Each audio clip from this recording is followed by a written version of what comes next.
Marilyn Monroe was Epsteined. Okay? Before there was an Epstein, she was Epsteined. Now, we don't know by whom. We don't know why. We don't know any of this stuff. But if you believe in this self-harmed, got to watch these YouTube sensibilities, that didn't happen. Just like with Epstein. That wasn't a self-harm either. He was whacked. And the evidence has nothing to do with the reasons he had to live. No. It's about the actual forensic materials, the evidence. What do we have here?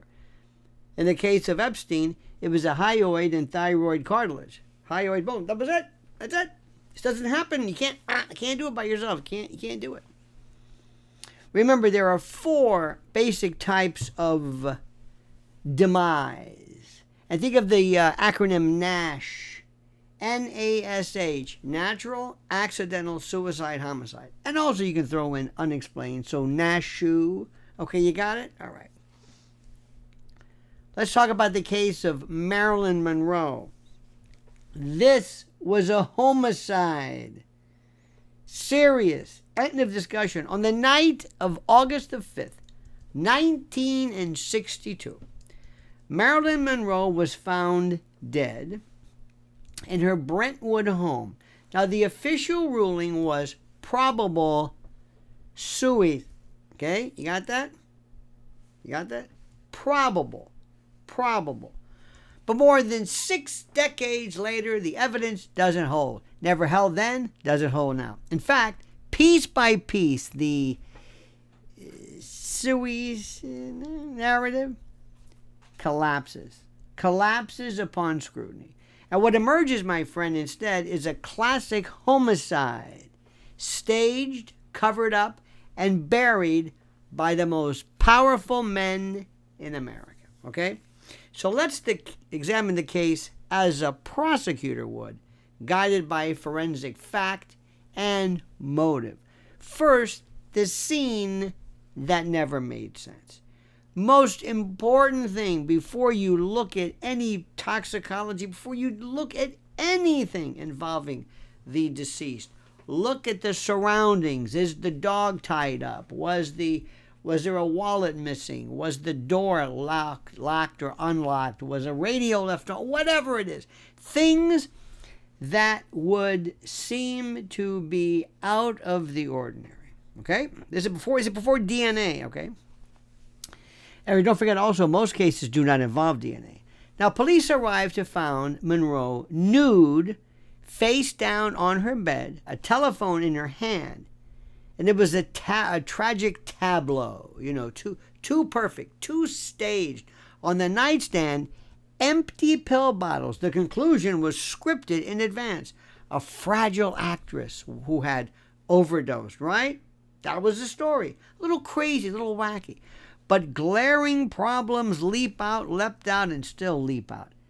No glass of water was found anywhere in the room. Not on the nightstand, not on the floor, not in the bathroom, nothing. Yet the story insists she swallowed dozens of Nembutal capsules.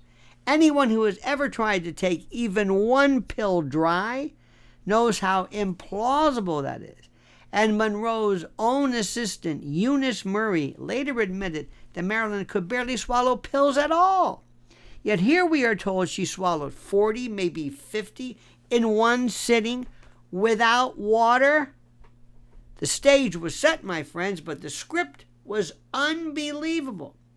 Now, the autopsy that destroyed the suicide theory entered Dr. Thomas Noguchi. This guy, what is he, 150 years old now? He's kind of looking back. He's always been a little shady. The pathologist to the stars. Well, Tommy N., apparently the young deputy coroner tasked with the autopsy. What happened? What he found should have ended this suicide story right then, but Monroe's liver and blood contained lethal levels of barbiturates. Chloral hydrate, a sedative, was also present. But here's the problem. Her stomach and intestines showed no trace of pill residue. None. No capsules, no fragments, no discoloration. How could that be? Why not? Because these organs were discarded before thorough testing. Destroyed. Evidence of ingestion gone forever. Dr. Noguchi has since admitted he regrets not demanding further analysis. Well, yeah. His honesty is damning, shall we say? And the absence of pill residue means Marilyn didn't swallow those drugs. The barbiturates had to be administered another way. Now let's talk about the MO, the method of murder. No needle marks were recorded on her body, eliminating direct injection. That leaves one chilling possibility: rectal administration via enema.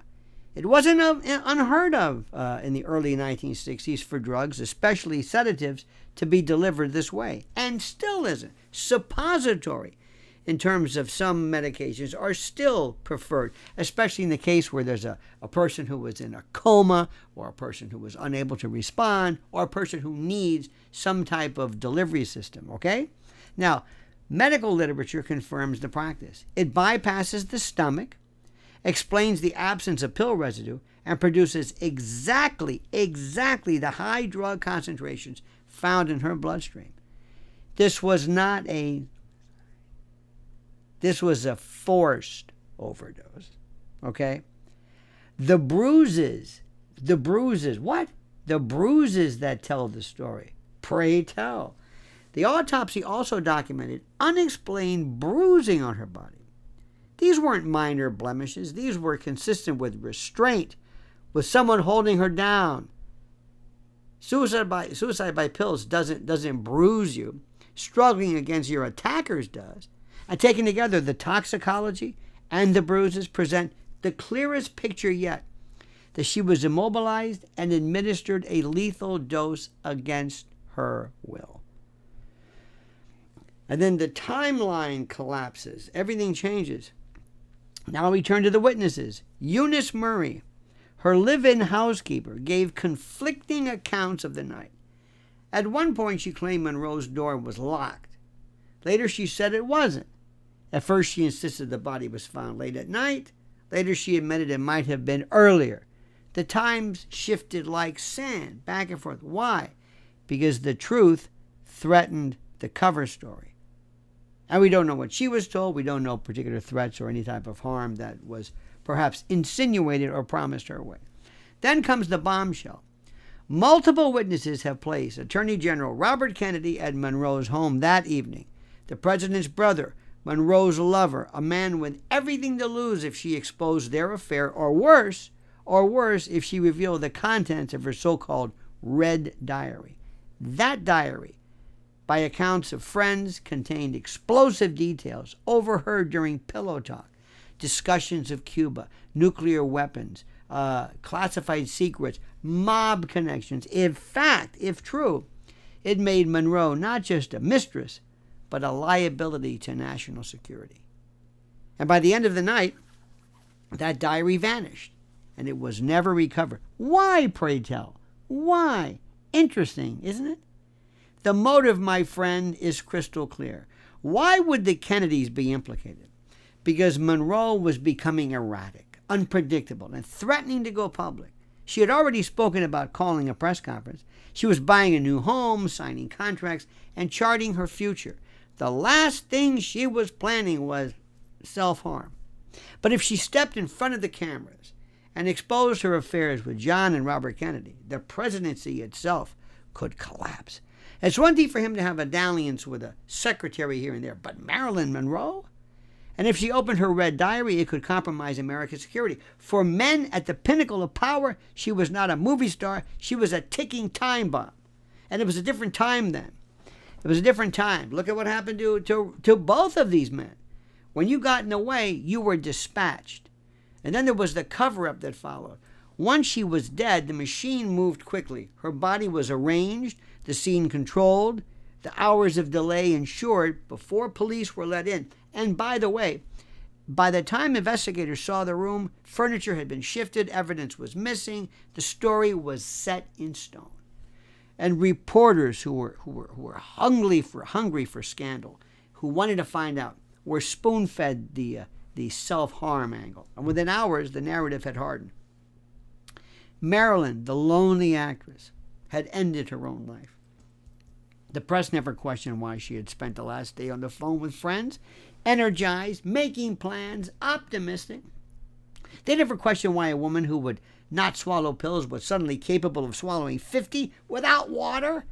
They never asked why the coroner's findings didn't match the scene, because the narrative was more important, my friends, than the truth. You know how this goes. And the smokescreen. Then there's the smokescreen of the pregnancy rumors. This is very interesting. Because remember, if something doesn't make sense, you have to eliminate it. In the years that followed, there were rumors that swirled about how she had been pregnant with Kennedy's child, one or the other.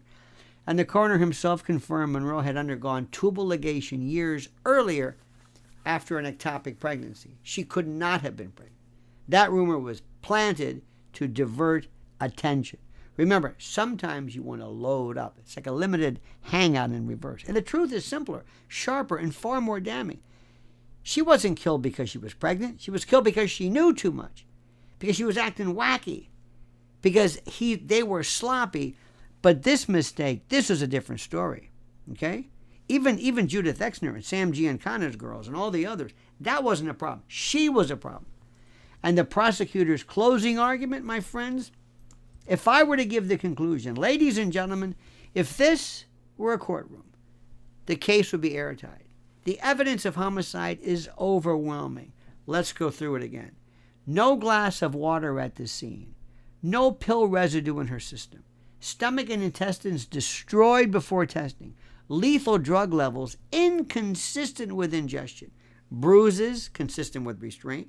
Witnesses placing Bobby Kennedy at the house that evening. A red diary that vanished. A timeline manipulated and concealed. Not to mention, there's no water. That kills me the most. No water. Nowhere. This isn't suicide. This was murder. This was murder. And the state of California may have closed its books in 1962, but the case remains open in the court of history. That's where we came in. And come in. Marilyn Monroe didn't die of despair. She died because she was silenced. And the evidence points not to a fragile actress, but to a cover-up engineered, my friends, at the highest levels of power.